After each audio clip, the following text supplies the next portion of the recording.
Hey everybody, welcome. View from the Pew. I'm Chris, and it's always fun. I'm a big music fan. It's always fun to talk to musicians, people I've liked over the years, and it's an honor. Dale Thompson, lead singer of Bride. Remember listening to them in college and throughout my adult life.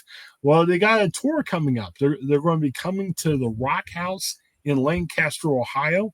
We'll have a list of their other tour dates. Obviously, since this is online, you might be uh, hearing this in another part of the country, but it's an honor to have Dale here. Dale, thanks for coming on. What's going on today? Well, thanks for inviting me. Yeah, we're really looking forward to playing Rock House 39. It just looks like a fantastic place, and the people that run it have a real heart for God. We've talked a bit on over the telephone, and they're really fired up. We really need a lot of people to come out, not just to support Bride, but to support their ministry as well. It's happening May the 16th in Lancaster, Ohio, and we're really geared up for it. We hadn't planned on really playing until later on in the year, but when this came up, we knew we should play this venue, and just we usually always have a great response in Ohio. We had played the King's Place dozens of times, it seems like, when they were in operation, and this really reminds me of that sort of ministry, except this is really family oriented, this show coming up. It's they've got a big game room. You can play games, you can get food, you can shoot pool, you can do just anything that you do at a regular club, and you're going to have live music. So it's quite exciting for us. This is our first show back after the Petra tour. We did a Petra tour in Brazil back in October. So now we're doing some dates here, and we'll go back to Brazil, where we're actually going to be working with Striper and Narnia in Brazil come July. So this will get us on our game. Good warm up before we head back to Brazil. Yeah, definitely. It's just crazy. Yeah, we'll get to your music in a second. You brought back a lot of good memories. You brought up to King's Place. I know that used to be a big thing in Columbus. They had a bunch of concerts there over the years. Oh yeah. You guys play King's Place a lot? Yeah, we played King's Place, man, quite a bit, really, through the '90s, up until the owners ended up retiring. I think they were already retired people. They weren't young people, and they had retired, and God put it on their heart to do something for the youth, and they had a incredibly successful ministry. And I can't remember all the bands that we had played with there. I do remember playing with Tourniquet there, and some other bands. But yeah, we frequented that facility quite a lot, and yeah, it was just great. Ohio always came out to see Bride play. It seemed like it was one of our, we'd play Ohio, we go to Minneapolis, and both of those areas were hotbeds. We knew when we got there was going to be people that had smiling faces. Well, they didn't have torches and pitchforks, so that was good. Yeah, definitely found out. Where's Bride at musically now? I know a lot of people have listened to them over the years, and you have a new album coming out. Talk about where you guys are at musically and what the new album's going to sound like. Well, when we first started this band, we had no idea what we were going to be or who we were or anything, and we sort of gave the impression that on the first three albums, that we were going to be this thrash band. But things change, our musical taste change. We weren't true thrashers, nor did I even listen to thrash music. So I don't know how the first three albums ended up so heavy. But once we got into what we call groove rock, and that's dictated really by what Troy does. We call him the groove master. He just comes up with a groove, and it's kind of that Zeppelin, Aerosmith, vibe that you get from the band, and that's what we really like to do. And we did a lot of that in the 90s. Then came the 2000s, and people kind of wanted us to get back into the heavy stuff. So we come out with Skin for Skin, which was quite heavy, and an album called Zarbama, which was quite heavy. And then I went away to New Zealand. Went to New Zealand to get married. And so while I was in New Zealand, it seemed like Bride had a brand new identity. That we did this album called Snake Eyes, and it sort of went back to that 90s sound of had a little bit of the Snakes in the Playground. It had a little bit of the Kinetic Faith, and then we started developing that style a little bit, and my voice was changing. I wasn't a teenager. I wasn't 20. I wasn't 30 years old anymore. I couldn't do the acrobatic vocal things that I was doing before. But I realized I didn't need to. We just needed really good melodies. We needed catchy hooks. We needed to give the audience a song that they would remember. So the last 4 albums have been along that same genre. The new album that's should have in my hands this week, because we have a pool table here, and it's all lined up with envelopes and lined up with bubble wrap, and we're ready to start sending out all the pre-orders. But we've got a new album. It's a double album. It's called Vipers and Shadows, and it is 20 songs. Nice double album. Songs are stellar. What we do is Troy and I write the songs. He puts a drum machine to them, and then he puts down guitar, and I do my vocals. Then we send it away. We send it to Brazil. And when it gets to Brazil, we have a Brazilian drummer who plays on our live material. He's a Grammy Award-winning drummer, Latin drummer, and he puts drums on it. And there is a guitar virtuoso in Brazil who we use as bass player and engineer. So they add to the rhythm section. And what they do is at first they put the electronic drums on it, exactly what the drummer is going to play, and they send it back to us before the drummer plays it, and we say, yes, that's what we want. We want him to play that, or no, don't do that, change this, whatever. Then the drummer comes in and actually plays real drums on the album. They mix and master it, and then send it back to us, all mixed and mastered, and we send it to the CD plant where it's at now.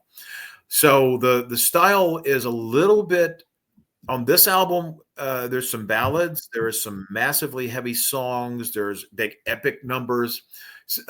We just had a lot of songs. We had so many songs that we decided to do an EP as well called Lost Reels 4. And instead of it turning out to be an 8-song EP, now it's a 10-song EP. Wow. And so basically we're releasing 2 albums, 3 albums worth of music all at once, 30 songs from Bride. It's our 40th year anniversary, so we thought that was befitting. But they're going to hear all the stuff that you expect out of Bride. We're not going to give you something that's not Bride. If you know what we sound like, you're going to love it if you love Bride. And if you don't like Bride and you've listened to us before and said they're not my bag, you're not going to like these albums, because the Lost Reels, the Lost Reels 4 is a little bit different, because what that is songs that didn't make the album. Okay. And we were not even going to finish these songs. Some of them weren't even finished. Wow. And we were just going to put them on the EP, raw bones.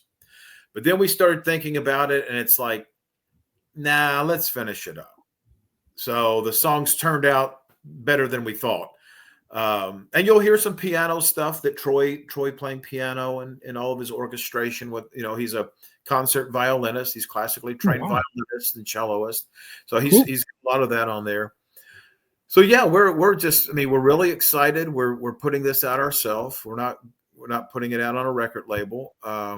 And we, prayers and fingers crossed, and we're just hoping that people like it enough to buy it and recommend it, and their friends buy it and they pass it along, and that it's not just one of those things where people go onto YouTube and listen to a couple songs and then move on. People's attention spans now, they can't even hardly get through an entire song before they have to hit next. Yeah. So hopefully they'll want to listen to this album straight through. So take a couple of hours aside, give it a good listen. When you get to the end of it, hopefully you're smiling, going, wow, that's the bride I've wanted. You guys have always done music. Like you said, you lived in New Zealand for a while. So there's a little bit of a break there. Have you seen a lot of your fans come back to you guys just after taking a break? What's that process been like? Yeah, I do think that some we lost touch with. Some probably don't even know we're still around, unfortunately. Yeah. I mean, if they did, I'd be selling 100,000 albums. Yeah.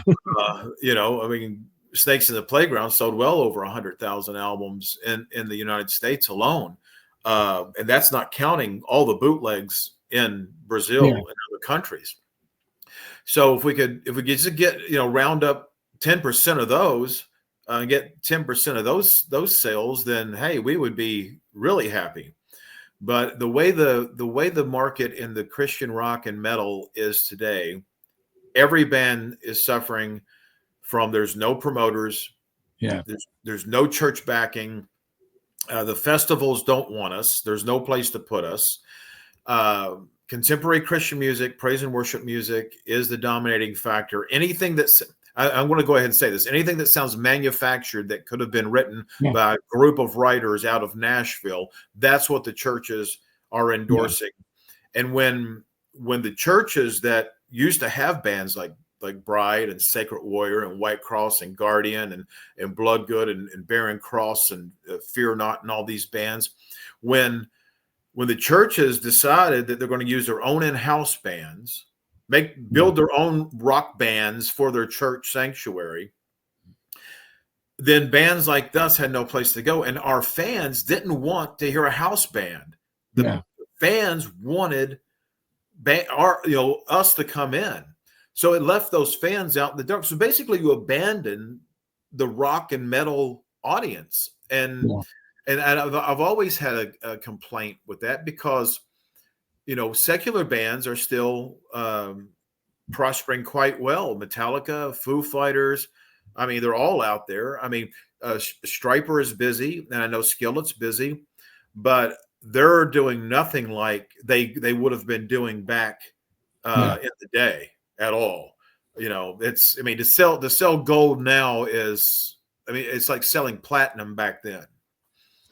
Yeah, no, I totally get what you're saying because, like, I'm a Baptist pastor's kid that, mostly had piano and organ, growing up. So to see a band was like something new and refreshing. And you're right. It seems like a lot of churches these days, you have that band, if it's a softer contemporary or rock or whatever, and where sometimes seeing a band come in isn't quite as new and refreshing. So I get what you're saying. It's really unfortunate. It's tough, and I hope that changes. And I think I'm hoping in places like this, Rock House 39, and I'm 50 now, so I'm kind of into the 90s, 2000s pop culture thing. Hopefully you guys can find a refresh with that, with people who are like, man, I like the stuff of that time and the music and everything. So yeah, I'm hoping the best for you guys as you pursue this path. Well, we're going to continue on however long we're viable, and I think the audience is there for us to some degree. The Lancaster show we'll be able to do a lot of gauging there to see who comes out. It's been advertised, it's promoted, it's all over the internet. I've been blocked twice by Facebook and had to reset my account. I've advertised it so much. Yeah. So if the fans want bands like Bride, Disciple, those type of bands to come through their area, they're going to have to actually speak up and find the local promoter and say, listen, we want some rock music brought in. Can you bring a couple of rock bands in? And we're ready to go. I mean, it's we're hoping that we can take this on to 2026. We've got shows throughout the year. We were too late to get in on the festivals. Right. I know there's some festivals going on overseas where the Christian harder rock bands have been playing, but they were already booked, so I couldn't get Bride in there. But the problem is by the time some of these festivals are going to make room for Bride, I'm going to be in a retirement home. Yeah. So it's all going to be videotaped, Yeah. and I'm being pushed over in a corner in front of a chess game or a checker game, and somebody's going to be wiping drool from my lips. So, so they're going to have to get us out sooner or later, or this is going to be a tragic thing for everybody around that wants this type of music. Well, and I hope I don't make you feel older. I feel old already, but I think even in the contemporary Christian music field, at a festival, there is a place for, I hate to call you guys classic rock, but I guess it's kind of a little bit of a classic rock where you need to have that a little bit. I think you need to have appeal to people my age and up. I think that's where it comes down to. And I gotta say too, I know sometimes I've seen some posts from you and say, hey, all everyone wants to talk about is the Snakes of the Playground album. I think the greatest thing I could say about the album is I'm not a huge hard rock metal guy. I'm more of a alternative rock guy. But I really enjoyed that Snakes in the Playground, and that introduced me to you guys, where probably Bride wouldn't have been in my playlist just based on the style of your music. But I thought that was so well done that, I experienced Snakes in the Playground, but helped, experience me a lot more of your albums. Do you hear that story a lot? I hear more that Snakes really caught on, and I'll tell you what happened there is we had a record company behind us that was pushing us hard. We had just came off of a Striper tour. We had toured with Striper. Michael had left Striper at that point and asked me to sing for Striper, so I did. Okay. And then I didn't record, but we played a show out in California. And then it got out, I didn't do it, but it got out that I was their new singer. It went into all the magazines, Hit Parader magazine, the Circus magazine, Metal Edge magazine, all the rock magazines that was on the shelves back then. So people read that Striper had this new singer from a band called Bride. Mm-hmm. So I'll admit, we milked that for everything we could. Yeah. We piggybacked off Striper. We rode their coattails of success, and we were so busy that there was no way we could have booked any more shows for a few years. We got that busy. We were playing Brazil and Europe, Scandinavia, Canada, played Alaska State Fair, Costa Rica, Puerto Rico, Mexico. I mean, we were playing everywhere. Mm-hmm. And then the record, we had a little falling out with the record label because even at that time, Star Song did not know what to do with Bride. We could have been their biggest band because right then all of the bands in the secular market, the Guns N' Roses and the Alice in Chains and the Soundgardens and all of these epic bands were coming out, and we fit that niche perfect. And we could have went out. We could have been out, playing the big major shows with the secular bands even. But Star Song didn't have a vision for it. Yeah.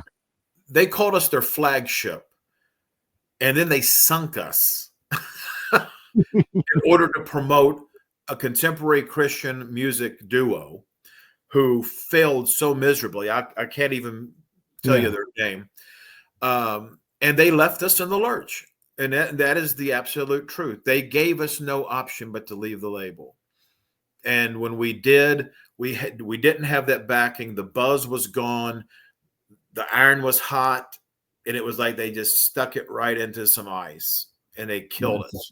That's a shame. So we were still playing shows and we were still, doing what we do.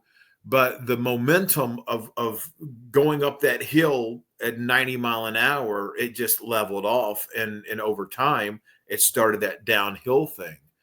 And by then, the whole market started changing. labels like Star Song sold to secular companies. They took our library of music, nothing, we could do about it. And we ended up, pretty much just at a standstill. And that's unfortunate because I hear this from all the other bands. I mean, they're in mid stride. They're headed for the finish line. They're in first place, and out of nowhere, somebody takes a metal bar and whacks your knee on the way through, and you don't even get to finish it. So that's what we're doing now. We're crawling to the finish. Yeah. Yeah, you're right. What a shame, because I know, like, I was a big 90s.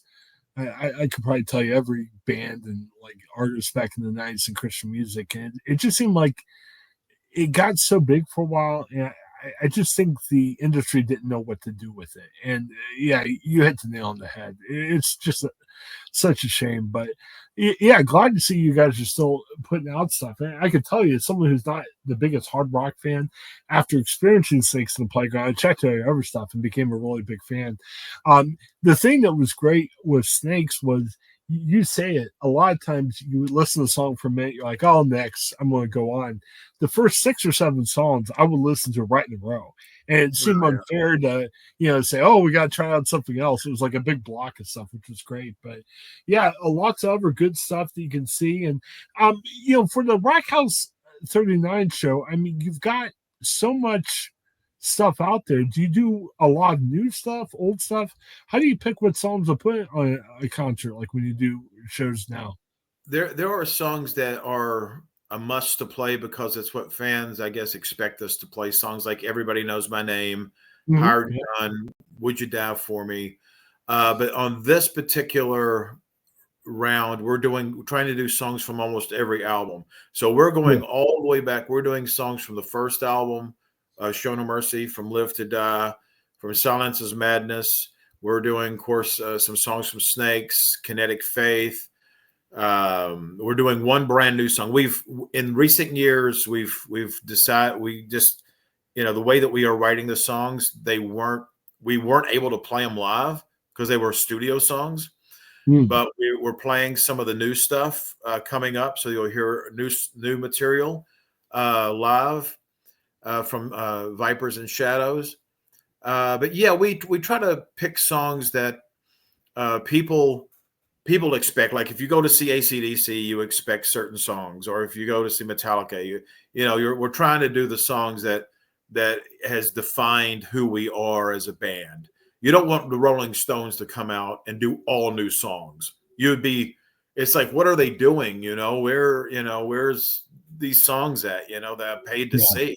So we want to give them songs that they like, that they can sing along with, that they can help me out with, because as you get older, some of these songs are not made for 62-year-old guy. They're made for the 30-year-old guy that recorded them, or even younger.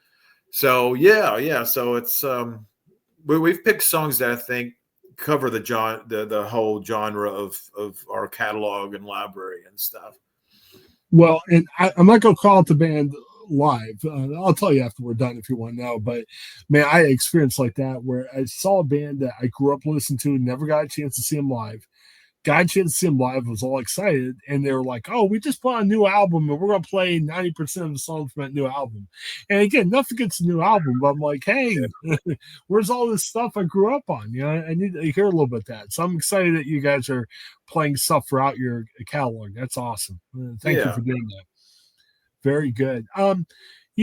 So looking forward to that. So it should be great. Again, Rock House 39. You said, let me make sure I got this date right. My May 16th. May the 16th. It should be a Saturday. Yeah. And again, interesting stuff. It's $20 general admission. Again, it's a club, so you can play video games, pool, whatever. I think it's like $30 if you play games too, and a VIP meet and greet if you want to meet Dale beforehand. It's $45 to kind of hang out with the guys beforehand, right? Yeah. It's I don't know what price they've put on it. We didn't dictate the price. That was the club, but yeah, I mean, the band that we're bringing, people are going to know these guys. It's Michael Loy, who played on Fistful of Bees and on This Is It. Mike, after this show, will have major surgery on his leg, so we're hoping to get him back before we do Immortal Fest in August. But we do have a standby drummer in case, and you're going to get Frank Portapillo, who was the bassist back on Live to Die and Silence is Madness. So you're getting some classic Bride there, some guys we've played with in the past and who fill the niche very well. So they're both still professional musicians. So. And I gotta ask you about this. And you sent me it on Facebook, and I was like, "Wow, I didn't know Dale was a writer too." You've got a book out. Tell me about what you're doing in your writing. I have always wrote books. The very first story that I ever wrote, I had to dictate to my mom. I was about 5 years old. It was called Silver Star. It was about a horse, and my mom illustrated it for me. And she's got it somewhere. It's pretty crumbly now, I think, but because it's 55 years old.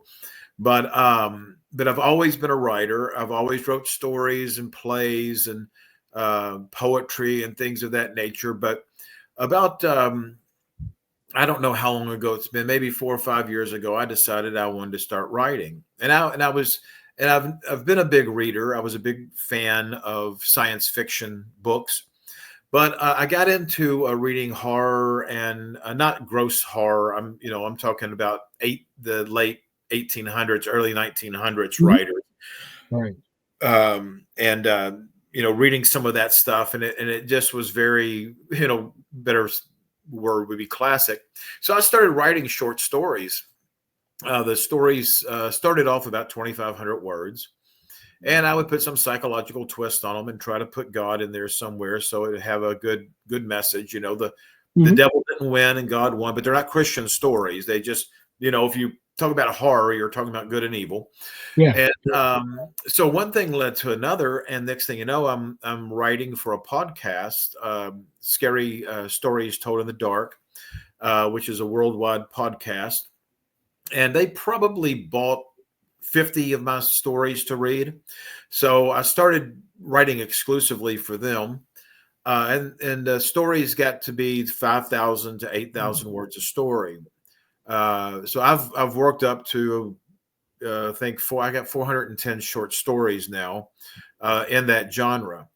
I approached a book company called Velox Publishing, and I told them my story, who I was, and all this. And the guy goes, "I know you. I've got Snakes in the Playground." And this is a book company that only does horror and science fiction and weird stuff, And he goes, "I know who you are.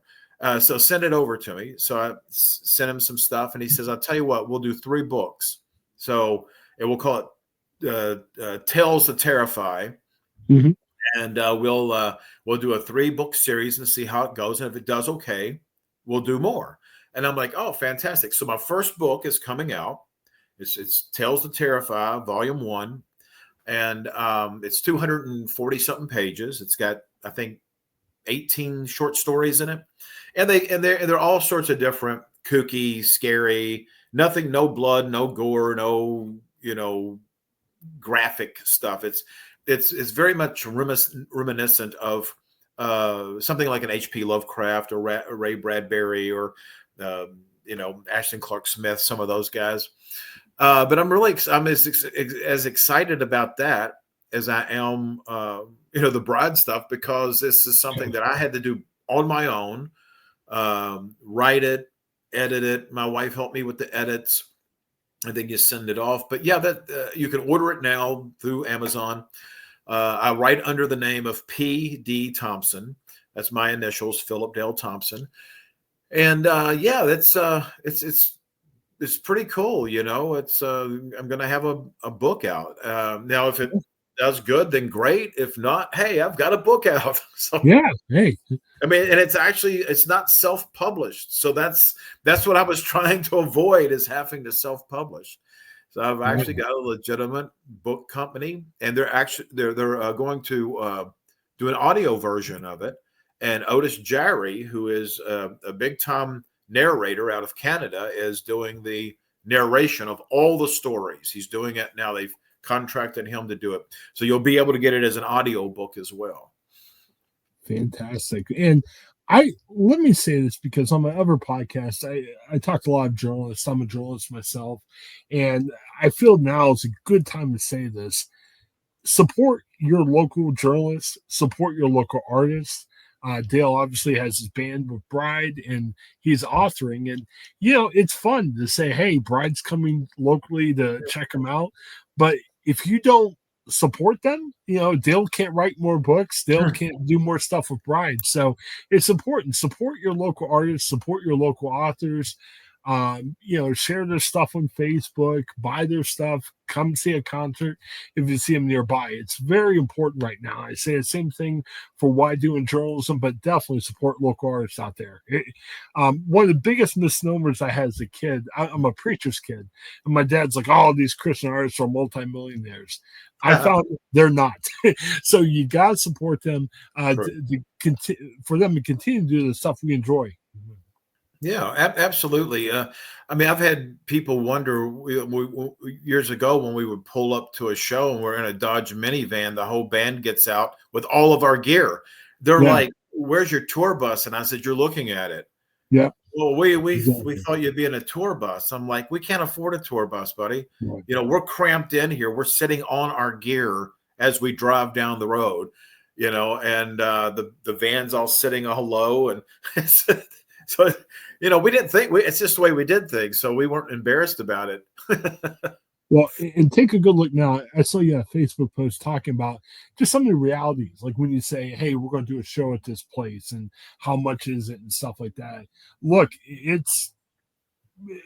we love the fact these guys do it, but you gotta support them. It's not, it's not like there's multi-million dollars there. It just makes sure they're able to continue to do what they do. All right, so we're going to share a lot of links here: how to buy the book, how to attend their shows. We'll have links to the band out as well. Anything else you want to share, Dale, before we go? Well, back to the book subject temporarily. I actually have, I hate to say I say actually a lot, but I am writing Christian stories now. So I've moved away from all of the horror and psychological, and I'm writing a book now. It's called Time of Refreshing, and it's a Christian book about a dystopian world and a group of people that's trying to win a very vile Sodom and Gomorrah city over to the Lord in the battle that they are going through. So and it's not a short story; it's a full-length book. So I'll be writing on it for the next month or so, and hopefully, I talked to a publisher yesterday, a Christian publisher. Hopefully, I will be able to snag a literary agent. If there's any literary agents out there, contact me. And maybe we can get this book read by some people once I finish it up, because it's turning out to be much better. I thought it was going to be really boring because it wasn't writing about monsters, but it's turned out to be really a good, heartfelt story with a lot of biblical context. So, what's your best advice for writing? I'm currently a TV news producer, so I'm putting together like an hour-long news shows. And hey, it's what I do, but sometimes that creative, you're kind of having to grab for it, where it's harder sometimes. What's your best advice for like writing and doing what we do? well, what I do, and this is going to sound weird, I read every day. I have a Kindle, so I read. I'll read some either a Christian book or something from the Bible or something that degree, or I'll read some of the old classic stories, H.G. Wells and stuff. And as I go, you can mark on the Kindle certain words, because I'm in love with words. So I'll save certain words. So I've got a library of words that I want to use in my writing. So when I come to a snag and I'm like, I can't think of what should happen next, I go to my library of words that I've saved, and I look at those words, and I see a word, and I go, and I'm going to use that word. I'm going to start this sentence with that word and see where it goes. And sometimes I'll write 4 or 5 paragraphs just because of that one word that I was fascinated with. It might not even be a word that I am unfamiliar with, but it also might have a sentence with it that is just so fascinating and descriptive that I'm sparked by that one sentence that somebody wrote. just from the description of the word. So anyway, that's good. how I get out of writer's block sometimes. Yeah, I like to take pictures. Sometimes that like influences the post, and sometimes too, like I'll even start with a chat GPT. They have like a basis for where I'm going, but then I rewrite that, and it kind of triggers my mind too. So very interesting. Well, thank you, Dale. I really appreciate it. Hang on for a minute afterwards. Again, all your information will be out there. Check Dale out. For Dale, this is Chris. Have a great day, everybody.